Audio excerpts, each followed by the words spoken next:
Let's take a closer look at the technique of visualization, a simple but extremely effective tool in the quest for better habits. Visualization happens before you lift a finger and is something that you can repeat ad nauseam to build a stronger yes response.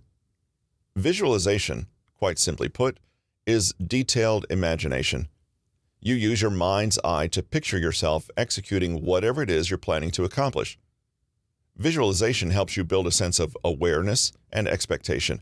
It's a mental rehearsal to understand the experience and associated emotions. And believe it or not, it works. Australian researcher Alan Richardson ran a trial on visualization on a group of basketball players. He divided them into 3 different groups and gave each a 20-day assignment involving free throws. All of the groups physically practiced making free throws on the first and last days of the 20-day period. One group was instructed to practice making free throws for 20 minutes every day. A second group was instructed to do nothing in between the first and 20th days. Finally, a third group was told only to visualize themselves making free throws between the first and last days of the trials. This process didn't just mean the players pictured themselves sinking shots successfully. It also included visualizing their missing free throws and practicing correcting their shot. The results were eye-opening. The group that physically practiced for 20 days boosted their free throw success rate by 24%. But astonishingly, the visualization group also improved by 23%, almost as much as the practice squad. Not surprisingly, the group that did neither didn't improve at all.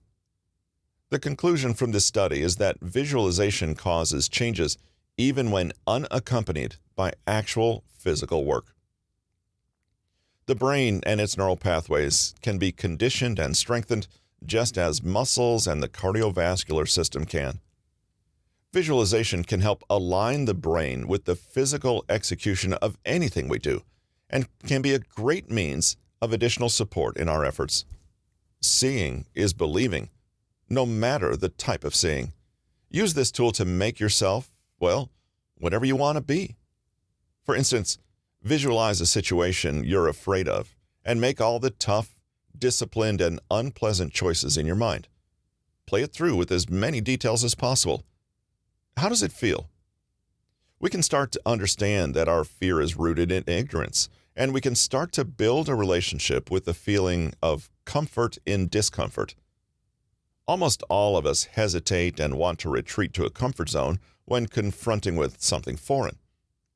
Make risky situations as familiar as possible by visualizing them, and this instinct will decrease accordingly. Visualization is easy, but as with any process, it works best with guided steps. It's helpful to approach visualization as meditation, a quiet but concentrated immersion into your thoughts and imagination. One particularly effective technique involves 5 steps. 1. Relaxation. The first step involves getting yourself into a tranquil state, physically and mentally. It includes techniques like finding a quiet spot, taking deep and measured breaths, and closing your eyes to enter a meditative state. 2. Imagining the environment. The second step is building a detailed mental picture of the situation, surroundings, and specific objects you'll be working with when you finally take action. 3. Viewing the scene as a third person. The third part of this method is picturing yourself doing an activity the way someone else would, how you'd appear in the eyes of someone watching you. 4. Viewing as first person. The fourth part is an intensive imagining of yourself doing the activity, how your senses and emotions would react and feel while you're doing it. 5. Coming back to reality. This final part involves slowly re-emerging from your visualization into the physical world, ready to take on the challenge for real. Let's try a sample visualization with a situation that can cause some to feel utter panic and terror delivering a speech. It doesn't seem as challenging as jumping out of an airplane or taking part in a sword fight, But some of the toughest people in the world have trepidation about standing in front of a polite audience and speaking directly to them. Build your yes response and quiet your no response. Applying the above 5 steps, here's how that visualization might go. 1. Relax. Find a quiet spot where you won't be disturbed or interrupted for a few minutes, lying on a couch or bed with the windows and doors closed. Breathe deeply from your stomach.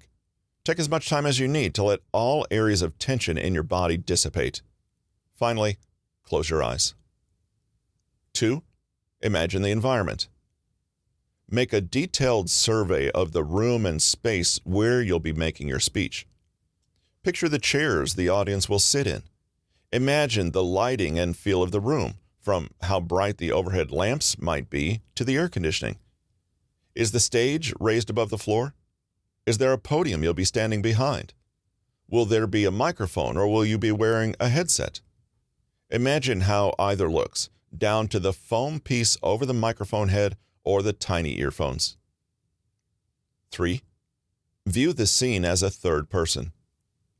Now you're somebody in the audience watching as you speak. You see yourself dressed in a suit, standing upright, delivering words clearly and directly, raising your pitch to make a point, or lowering your voice to make a joke. You're seeing all the hand gestures, head tilts, and facial expressions you'd see if you were watching the speech instead of giving it. 4. View as first person. At this point, you go back into yourself, giving the speech and addressing the audience. You can hear how your words sound in your head. You note the distance from your mouth to the microphone. You can see the audience members' faces as they're paying attention. You hear the reverb from your voice echoing throughout the room, whether it's a little or a lot. You feel your hands resting on the wood surface of the podium. You see the words printed on the page you're reading from, or you see yourself moving around the stage without a script. You sense how your body's reacting, the nervous energy in your gut, the clarity in your head, the blood flow in your arms and legs. You hear the applause at the end, down to each individual hand clap. 5. Wrap it up. You let the scene fade to black, or white if you prefer, in your head. You spend a few moments slowly coming back to the present, remembering the scene that's just transpired, and marking each feeling you'll look out for when you're giving the speech. Then, you gently open your eyes. Somehow, that visualization has made speech giving seem terribly exciting.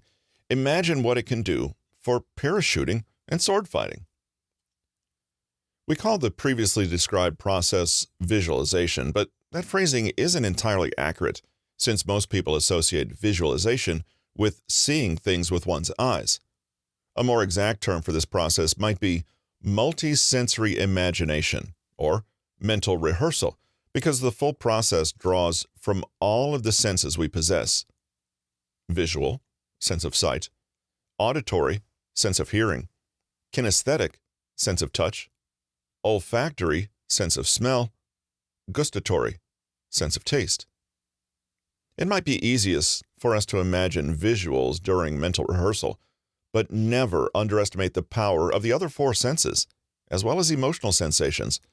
They're responsible for some of our strongest memories: the sound of a band, the smell of a rainy afternoon, the taste of an ice cream sundae, or the touch of a fuzzy sweater.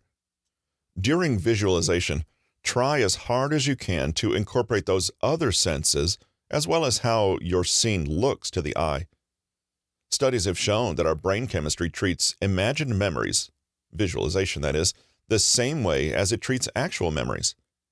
If you can visualize to a deep level, using all 5 senses and emotional projections, your brain is going to instill the scene as something you've already experienced. When you visualize jet skiing, playing professional football, or being shot out of a cannon, your brain is just going to assume you've actually done so. You might logically know better, but emotionally, you'll be more even-keeled and calm, ready to tackle adversity. This can be key in building your yes response. When you're about to do something you've never done before, most of the anxiety and tension you feel happens before you actually start doing it. The nervousness you experience in a new endeavor usually comes up when you're anticipating doing it. When you're actually doing it, most of that anxiety goes away. Therefore, if your brain treats visualization the same way it treats real memories, you can trick your brain into building a belief in yourself. Sure, you might only be visualizing skydiving, but if you do it thoroughly enough, your brain is going to understand that the fear that leads to a no response isn't necessary or even helpful. Neuro habits. Rewire your brain to stop self-defeating behaviors and make the right choice every time. Written by Peter Hollins, narrated by Russell Newton.